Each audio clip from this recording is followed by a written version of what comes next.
Hey, you guys, I'm Summer, and welcome back to my channel where we explore ideas, strategies, and conversations that help experts become more visible, more influential, and ultimately make a bigger impact.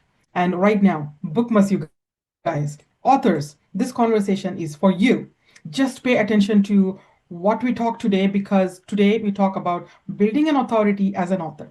You wrote your book or you're writing your book.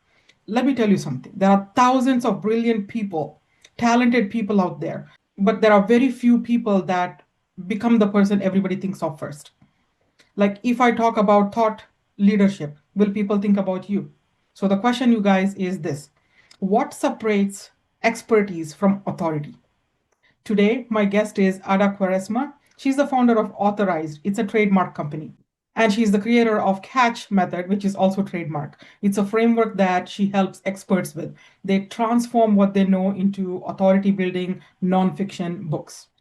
Over the past decade, Ada has ghostwritten and collaborated on several books for coaches, consultants, public figures, including projects that have received national recognition within the publishing industry. Today, Ada helps experts stop blending into the crowd and start becoming known for ideas that make them different. Ada, welcome to my show.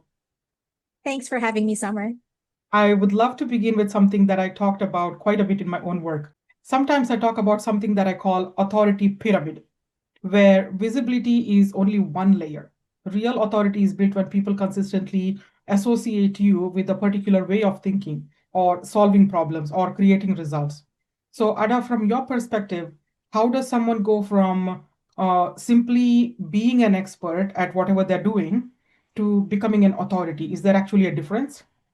Yes, that is a very, very good question because a lot of people think that being an expert and being an authority are kind of just interchangeable. But if you Mm-hmm. actually look deeper, there's a vast difference. And Mm, what you really would want to aim for is authority in your field. So in Authorized, we actually have I don't know if I could call it this a mantra, but we say mm, often that expertise is expected, mhm.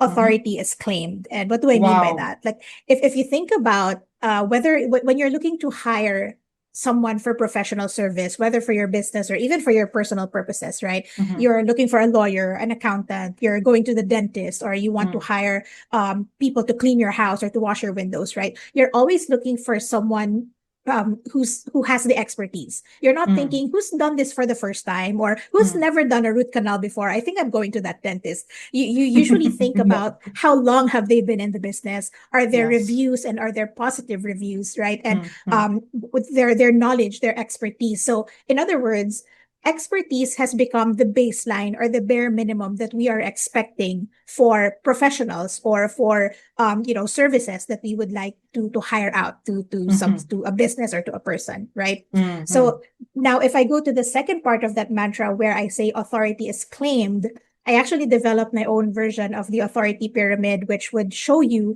how to elevate yourself from being an expert to being an authority. And this is where we can mm, actually see the difference. So, mm, if you think about like a pyramid diagram or a triangle and divide it horizontally into three levels, so mhm. there's three E's to make it easier to remember. So the Okay. authority pyramid has three levels. The first one at the very base of it is the first E, which is experience. So this is Wow. where you do the work, right? Mm, mm, You have real experience with a problem. Maybe you have lived it yourself, or you have studied it deeply, or you've immersed yourself in that industry for a long time or long enough to recognize patterns, come up with solution, and actually create transformation, either for yes. yourself or other people. So that's Mhm. experience. Now you elevate to the second level when you achieve the second E, which is evidence, which means now Ah. there's proof of your work, right? Mm, You mm, have clients, you have success stories, you have testimonials, you have referrals and loyal clients. So it means that it's not just you who knows that this work, but mm. there's other people that could actually vouch for the work that you are doing, for your experience in that field. Right. Now, the challenge usually comes with, and we're talking again about elevating from being an expert to being an authority. The Mm, challenge is that most experts think that in order for me to elevate to being an authority, I just need to gather more experience and more evidence. And that stops them from getting into the apex of that authority pyramid, the third mm, E, which is expression. And Expression. Okay. expression, yes. Hmm. And it's not just about, bits and pieces of I'll start a blog, I'll post more on social media, but it's when I say expression, it means you share your work in a complete and concrete form as in an intellectual property asset. So that leads me into, the nonfiction book as one of those intellectual property assets that would Hmm. really elevate someone. Hmm. I always believe that like for several years of having ghostwritten books, I've Hmm. always believed that there's no better signal of authority than being introduced as someone who authored a book about your topic or your 100%. expertise, Yes. right? Mm-hmm. So Mm-hmm. so that's what it means when you express your authority or Hmm. when you express your expertise. You Hmm. actually share your work in the form of an intellectual property asset. And the Hmm. most challenging part of reaching that apex of the authority pyramid is that it's actually a conscious decision, right? Hmm. So you don't necessarily step into authority or write a book by accident. So you make that decision, you choose Hmm. to step up, to level up, to become an authority by Hmm. by doing the actual expressive work, which is again forming or creating that intellectual property asset. The intellectual property, the asset. I loved how Yes. you connected it to writing books with social media and podcasts and AI, newsletters, and every other platform available today, Ada. Some people Mm. wonder whether writing a book is still worth the effort. So, in your opinion, why? Why does a nonfiction book still matter in 2026 Mm. as the strongest tool? That's my opinion. It's the strongest tool for building your authority. What's your perspective? Yeah, and I get that question a lot whenever I train, coaches, experts, and entrepreneurs who Mm, aspire to become authors. They're mm, saying that does it still make sense for me to want to write a book? Or mm, my niche is, let's say, for example, I'm a leadership trainer. There's already thousands of books out there about leadership. So what makes me writing another leadership book worth it in 2026? Well, there's two things mm, that I want to say about that. The first one is that if you actually think about so if you think about virtually any topic right now, mm, can be found online for free. mm. Like if you want to learn something, you can actually Yeah, just yeah. Google, search, ask ChatGPT, yeah. ChatGPT, right? And you can find information for free. But Mm, why is it that people are still paying for solutions like courses, masterminds, programs, books, right? mm, Because they're not necessarily there's a difference between consuming information and actually achieving transformation. And so what a book does is that compared to like I could go into YouTube and search for all the information I need about a certain topic. But YouTube's algorithm is not going to mm. give me that information in an organized fashion for me Yeah. to be able to actually really get from my point A to point B. So Mm, a book does something different. And this is a mm, similar thing with like if you are enrolled in a course or you hire a coach, right? There's the transformation is structured mm, so that it's easier and it makes more sense for you to number one take action on and number two achieve the outcome that you desire for finding that solution in the first place, right? mm, And the second thing that I want to say is I would agree with you, Summer, when you said it's still the a nonfiction book or your own book is still mm, the best again authority signal. And that is because it's not just the best in a sense that of the quality, but mm, if you think about all the other ways or all the other forms of intellectual property that you could have a signature framework, a training system, again, a course or a program, right? But those are usually like high stakes, high commitment things to actually get into. They're not affordable, right? They mm. usually come at a more like a higher price point, and it I do. requires a certain commitment level because you become part of a group, you work with someone one on one, and a lot of people are just not ready or not that ready to immerse themselves, especially if it's the first time that Mm, they're looking for a solution to a problem. mm, But if you think about the nonfiction book, it stands alone. It provides it still can provide that journey or that complete point A to point B experience. But structured. Yeah.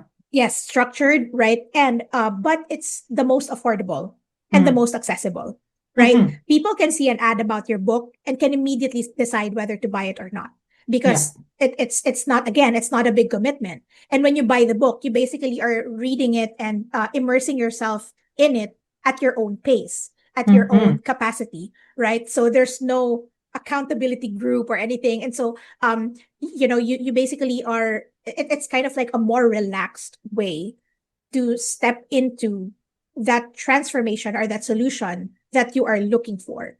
And then Mm, for the author, your book will give the reader a glimpse of the work that you do, and mm. that would give them a more solid decision if they actually want to start getting into a bigger and a deeper commitment with you, sign up for your course or your coaching program or your mastermind, and ultimately become your client.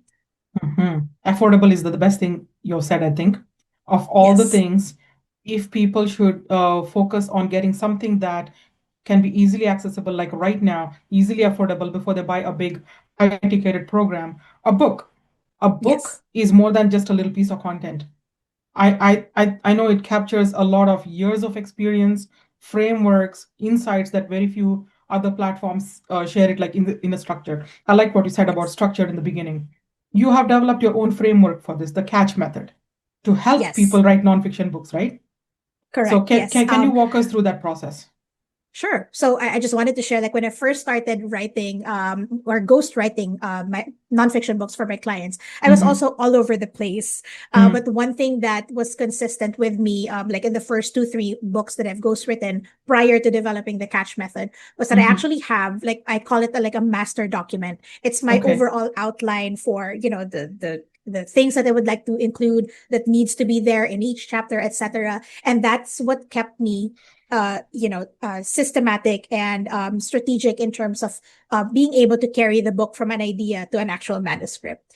And so Mm, eventually over time, I developed the catch method because that is actually the process that makes sense, mm, especially, if you are writing your own nonfiction book for the first time.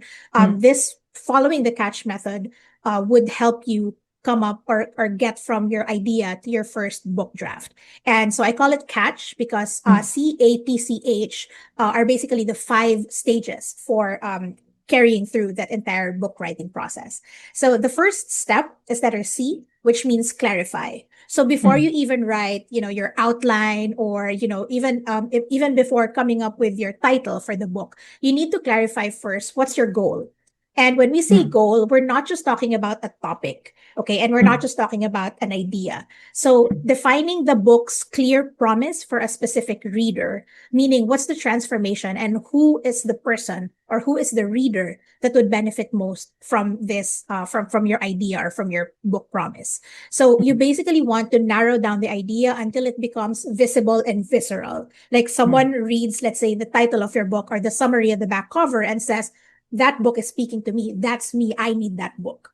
So, right. and you can actually narrow it down through. There's a lot of different ideation exercises that are available out there. So, you can actually start with an ideation process, and then Mm-hmm. eventually, what you would want to do is to come up with what I call a book promise document or a book anchor document, which gives you that basically becomes your north star. So this is my specific reader. This is my specific promise, and then Mm, you can also outline maybe your working titles. If there are titles already hanging in your brain, then you can also put that in your book anchor document. So when I say narrow it down or specify the promise, you want mm, to go from saying like, I want to write a book about leadership, to saying something like, I want to write a book for first time managers who want to lead confidently without feeling overwhelmed. So mm, that becomes a more specific promise for a mm, more specific subset of leaders, as mm, opposed to mm. saying, I'm writing a book for every leader or every leader needs Ew. my book. So Mm. there. So that's clarify. And then the second is that letter A stands for audit. So after Audit. clarifying, yes, Okay. audit. Mm, So mm, after clarifying what your book is about, you start thinking about the assets or the materials, the raw materials that you already have. And we are talking here to, if you are looking to write your own nonfiction book, it is safe for us to assume that you are already an expert in your niche, in your yeah. field. So Mm, you don't necessarily start from nothing, right? You're not starting from like a blank page or anything. In fact, most experts, if they think mm. about writing their book, they're actually starting from too much.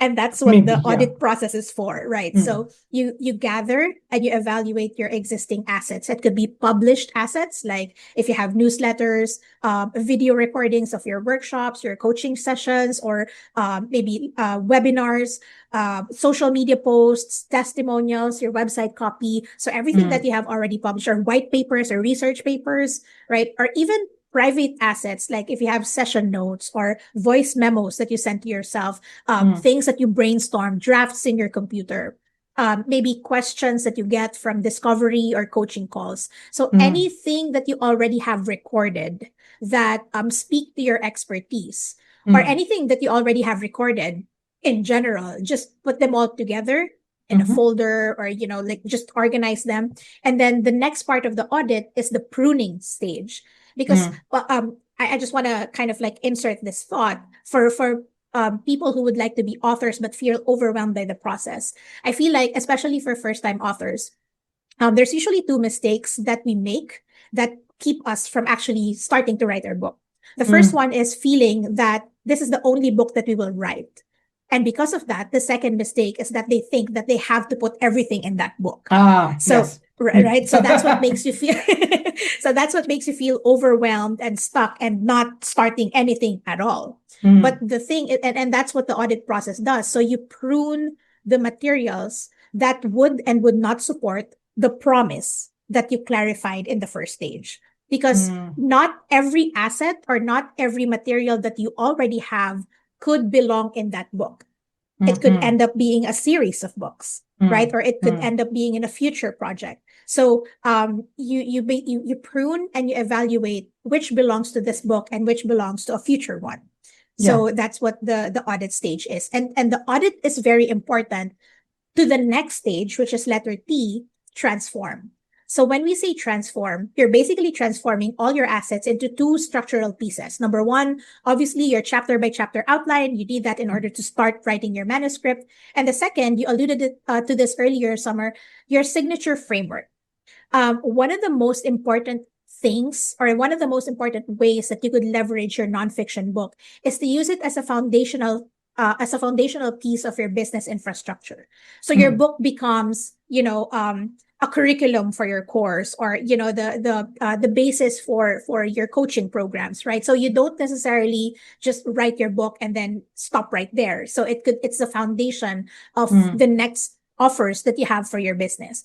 And the mm, best way that you can actually leverage your book is by actually teaching, or making the book around a signature framework, like something that you like, the catch method or the authority pyramid. So if you actually create something like that, then it's easy to kind of like illustrate and explain, and then support, the stages or the parts of your framework with case studies, with your client stories, with your own personal experience, your insights, so that in the mind of the reader, they actually have that structure, that mental model that makes it easy for them to follow through, the journey that you yeah. you you join them with in your book.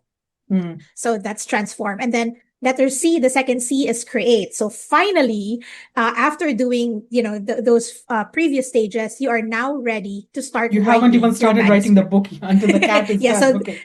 First, correct. let the cat Exactly. out So and then start writing. right. So this is the time that you can actually start writing your manuscript. And this Mm, is how, like, if you actually do the first three stages, this is how you could actually prevent that blank page paralysis, that feeling stuck and feeling overwhelmed, because you clarified, you basically organized, and you structured, the process of writing your book. So writing comes at like the second half of this entire process, because you have basically prepared yourself to be able to write. And that makes writing more manageable. But in order mm, to make it even more doable for especially for first time authors, I have a couple of tips for you in the create stage. First is to mhm. create writing blocks versus thinking I will write when I have more time. Because let's be honest, we will never find more time Exactly. in our calendars, especially if Mm, you're an entrepreneur and you balance it off with other personal priorities, right? So mm, even a writing block of, I would say, 20 to 30 minutes a day, mm, that would give you, and you have your outline, right? So you're not expected to sit down and write an entire chapter in one sitting. You can mm, write one section of one chapter in mm, a 20 to 30-minute block, and then do that consistently for several weeks, several mhm, months. And before you know it, you're in chapter 10 and your manuscript is almost done.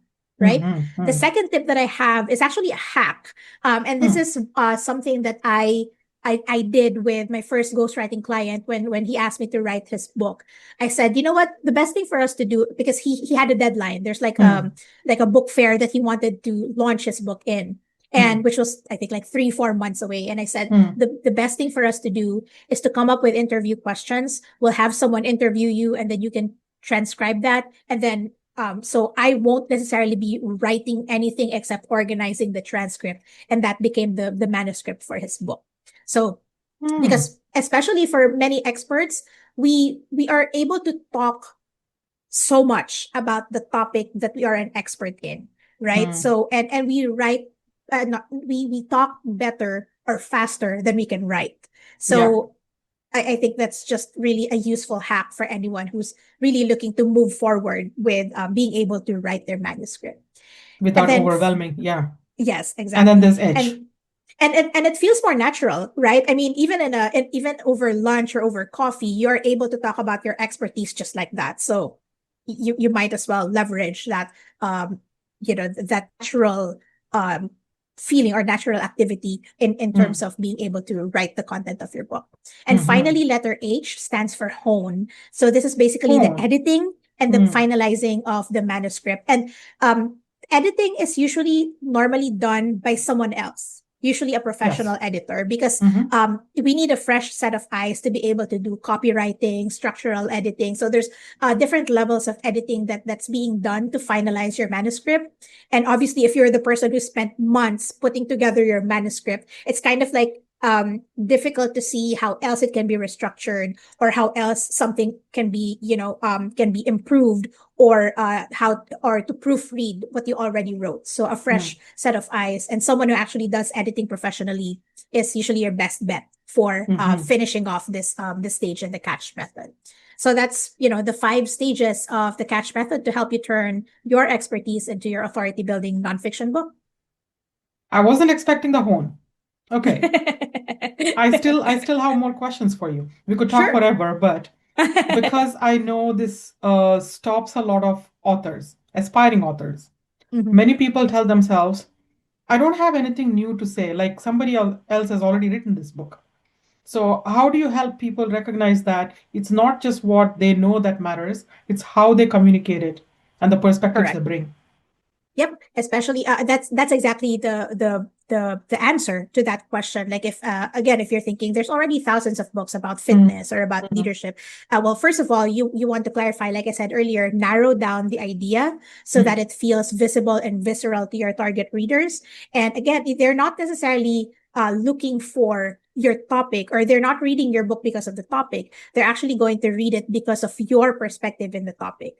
It's Yes. your story. It's how you were able to, create the transformation or help other people with the transformation. And one of the things that you could think about is, instead of thinking, oh, I'm writing for, all the working moms, or I'm writing for all small business owners, you just basically need to write for one person.